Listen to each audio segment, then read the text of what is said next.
Two-thirds of suicides worldwide are men.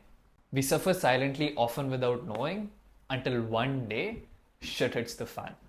So here are 4 signs of trauma in men that you didn't know existed. I bet you'll hear them and go, shit, that's me.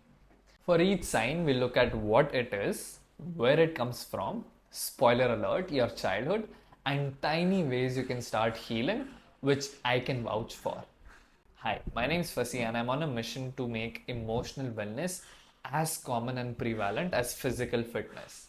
And on my healing journey, I was frustrated by the utter lack of actionable advice on the topic. And after researching and implementing things for half a decade, I'm now creating this 5-week emotional mastery challenge, encapsulating everything I know on processing, regulating, and understanding emotions with actionable steps. So if that's something you'd be into, click the link below.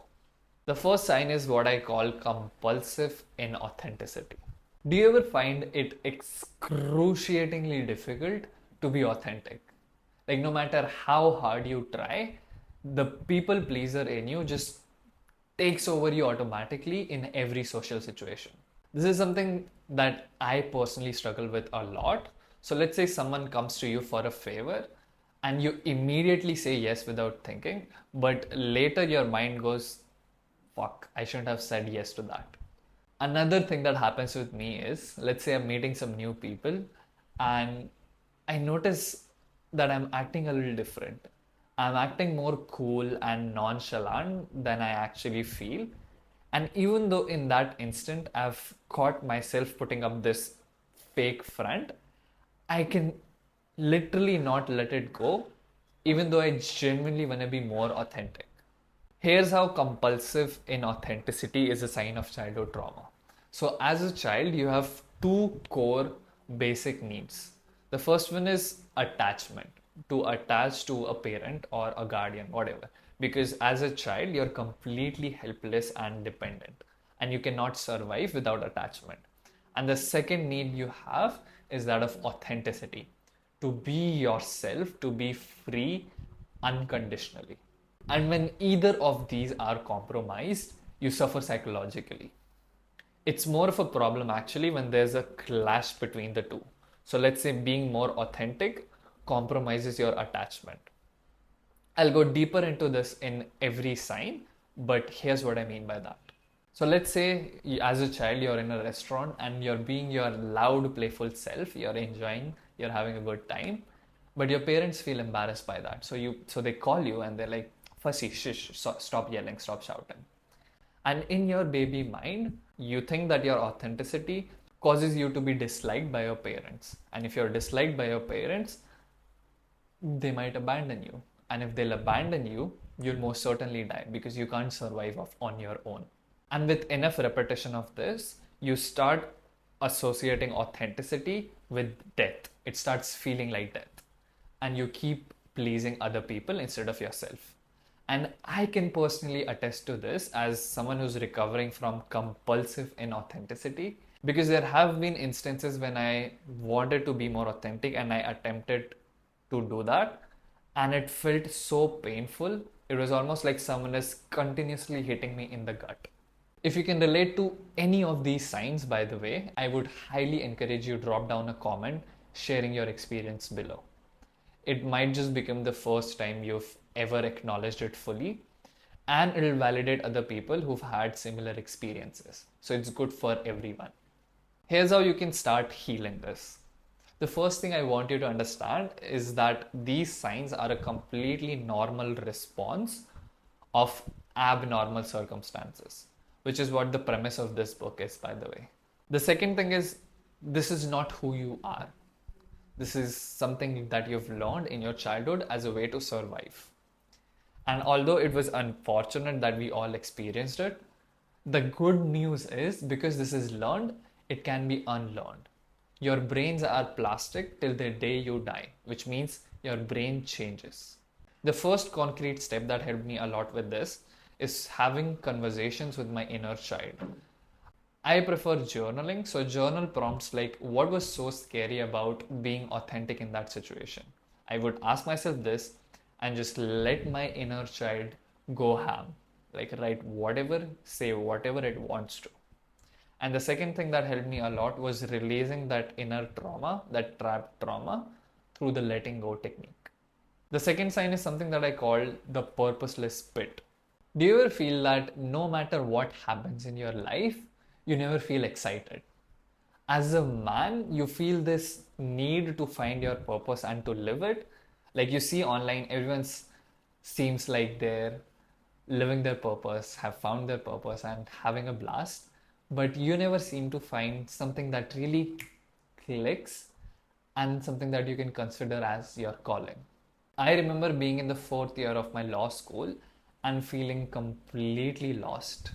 It felt like I was living my life on autopilot and just going wherever the flow takes me. And I started doing something that completely flipped that. I'll get to that in a bit.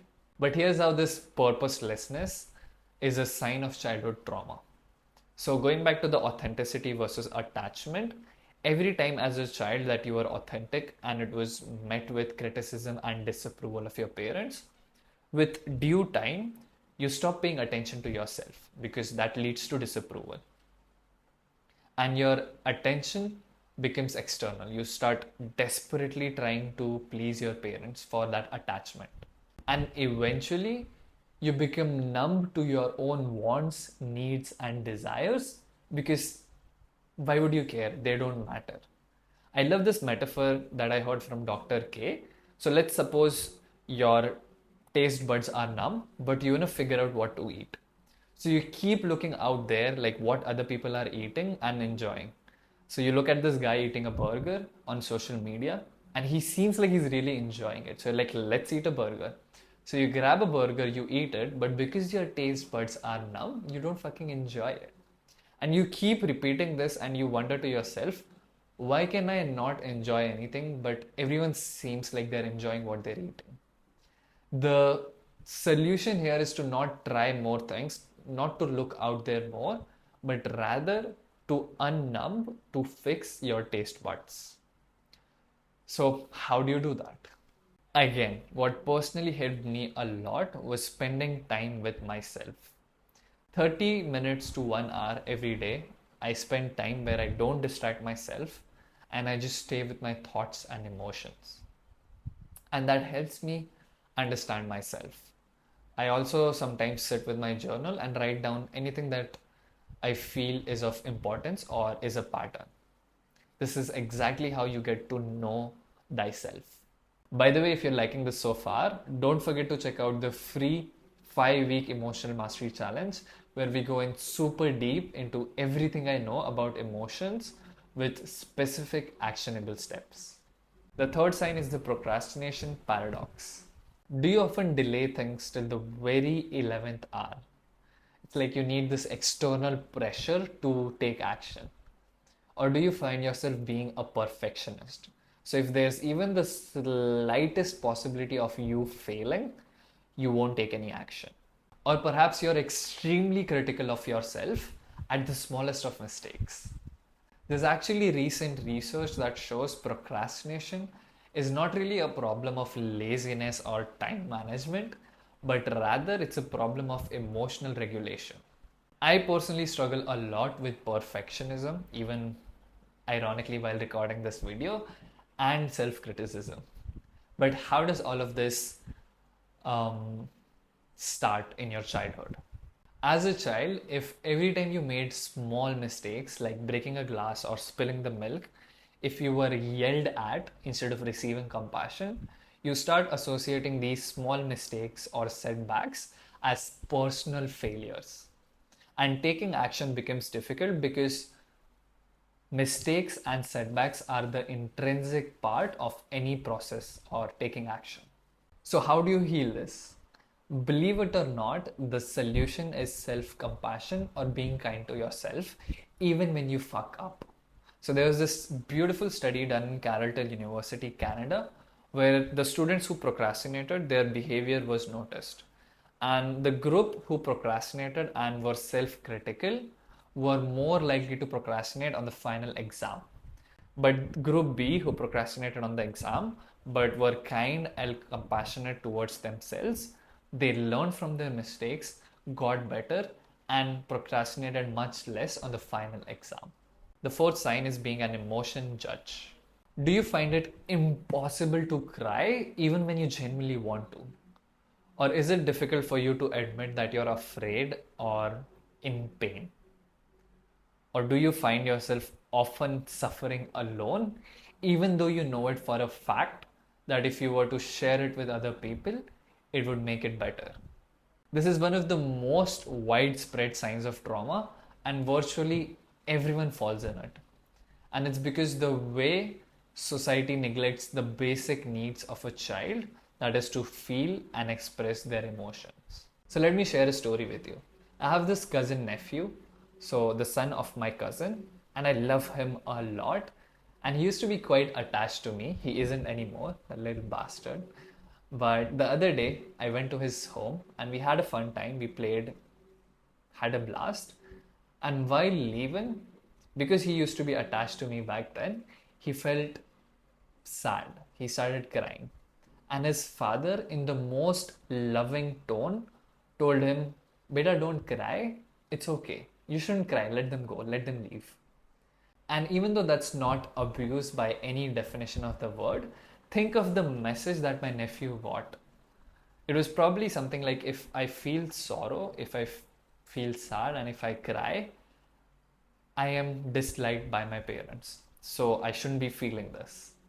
And of course, my cousin isn't to be blamed because he probably got the same unconscious message in his childhood. So these small messages with enough repetition become a part of who you are. So things like don't be sad, don't be angry, don't cry, don't be afraid, don't be shy, yada yada. And they in themselves are a form of trauma. Trauma not in the sense that something terrible or horrible happened to you, but rather something good that was supposed to happen, that should have happened, didn't happen. So you were supposed to be loved irrespective of what you feel. So how do you heal this? By default, most of us, every one of us, is an emotion judge.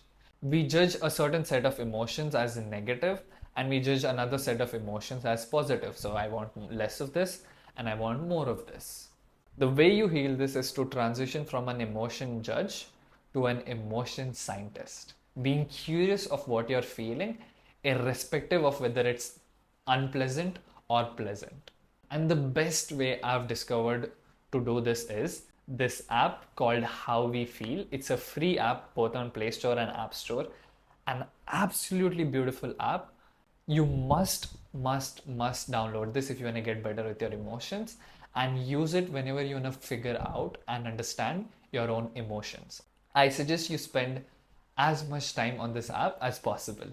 So if you see one or more of these signs within yourself and you'd like my professional help to process and understand them better, book a free call with me below this video and we'll have a chat. And if you experience more stuff from the past tormenting you, I made this video on the best technique that I am aware of to process it. So if you'd like to process past trauma, you can click here.